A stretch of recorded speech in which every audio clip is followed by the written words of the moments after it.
महाराष्ट्राचा आवाज आपल्या हक्काचा। सिंधी बहुल शहर म्हणून ओळखल्या जाणाऱ्या उल्हासनगरात आज चेटीचंद यात्रा उत्साहात साजरी करण्यात आली। सिंधी समाजाचा चेटीचंद हा नववर्षाची सुरुवात दर्शवणारा सण आहे। यानिमित्त शहरातील कॅम्प 1 पासून सुरू झालेली यात्रा उल्हासनगर कॅम्प क्रमांक 5 येथील चालिया मंदिरपर्यंत पोहोचली। दुपारी सुरू झालेली ही यात्रा रात्रीपर्यंत चालली। या यात्रेत विविध मुखवटे, चित्ररथ आणि वाजंत्री यांचा सहभाग होता। चेटीचंद हा सिंधी भाषिक लोकांचा नववर्ष स्वागताचा सण आहे। सिंधी भाषेत चेट हा शब्द चैत्र महिना दर्शवतो। हा दिवस झुलेलाल या सांप्रदायिक देवतेचा जन्मदिवस म्हणूनही ओळखला जातो। झुलेलाल ही वरुण देवता असून जलाची देवता म्हणून तिची पूजा केली जाते। सिंधी व्यापारी या दिवशी नव्या खातेवहीची पूजा करतात। याचबरोबर सिंधी लोक नृत्य, गाणी आणि एकत्र येऊन परस्परांना शुभेच्छा देऊन हा दिवस साजरा करतात। जय जय झूलेलाल, जय जय वसंतगोट, जय जय पारूशाह। सभी शहरवासियों को चेटीचांद के हिंदू नव वर्ष की लाख लाख करोड़ करोड़ बधाइयाँ। बस मैं चाहता हूँ जैसे आज खुशी लगी पड़ी है हमारे समाज में, वैसे पूरी दुनिया में, मैं नहीं हिंदुस्तान कहूँगा, पूरी दुनिया में ऐसी हमें खुशी चाहिए। बस महादेव की कृपा हम सबके ऊपर बरसी रहे। बस यही प्रार्थना है महादेव के दर पे, लाल साईं के दर पे, पूरे इष्टों के दर पे यही प्रार्थना है। हमारा पूरा विश्व, पूरी इंडिया खुशहाल रहे। बस साईं के दर पे यही प्रार्थना है। जैसे आज खुशी है वैसी हमेशा हमें खुशी चाहिए। जय जय झूलेलाल, जय जय वसंत। जय झूलेलाल। सभी भाई बहनों को, शहरवासियों को, देशवासियों को चेटीचंद की बहुत बहुत बधाइयाँ।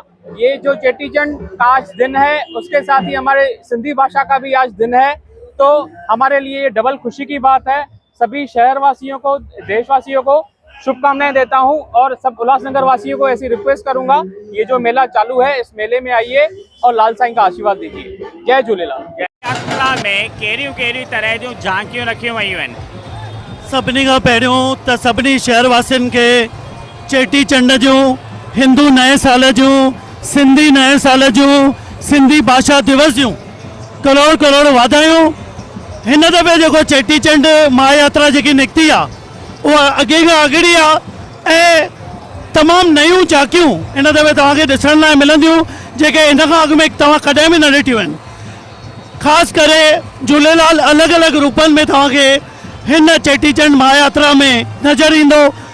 झूलेलाल किथे घोड़े ते सवार आहे त किथे जेकी हमेशह खां चेटीचंड जी महायात्रा में असांजे जे इष्ट देव जी जेकी मूर्ति हलंदी आहे उहा आहे त किथे चेटीचंड महायात्रा में झूलेलाल 360 डिग्री घुमी करे सॼे वर्ल्ड के जेतिरा बि सिंधी आहिनि सॼे वर्ल्ड में उन्हनि खे पंहिंजी आसीस ॾेई रहियो आहे।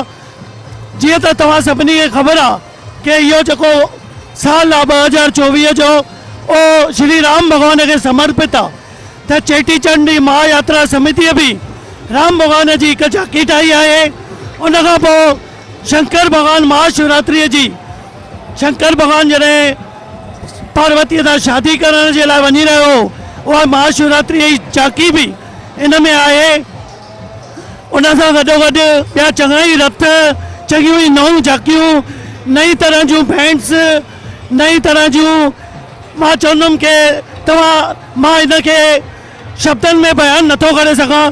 तव्हां अची करे हिन महायात्रा जो दर्शन ज़रूरु कयो। जेके बि घरनि में वेठा आहियो उहे ॿाहिरि निकिरो। हिन वक़्तु असां बेवस चौक खां अॻियां साधू बेला स्कूल ताईं पहुता आहियूं। अची करे हिन महायात्रा में शामिलु थियो। तव्हां हिन यात्रा में ॾिसंदा हज़ारे माण्हू जुड़ी चुका आहिनि। असां चवंदासीं तव्हां अञा बि अची करे हिन यात्रा में शामिलु थियो। जय झूलेलाल। तुमच्या परिसरातील काही घडामोडी किंवा समस्या असतील तर आमच्या वृत्तवाहिनीला संपर्क करा आणि तसेच सतत अपडेट राहण्यासाठी आमच्या वृत्तवाहिनीला सबस्क्राइब करा आणि बेल आयकॉन दाबायला विसरू नका।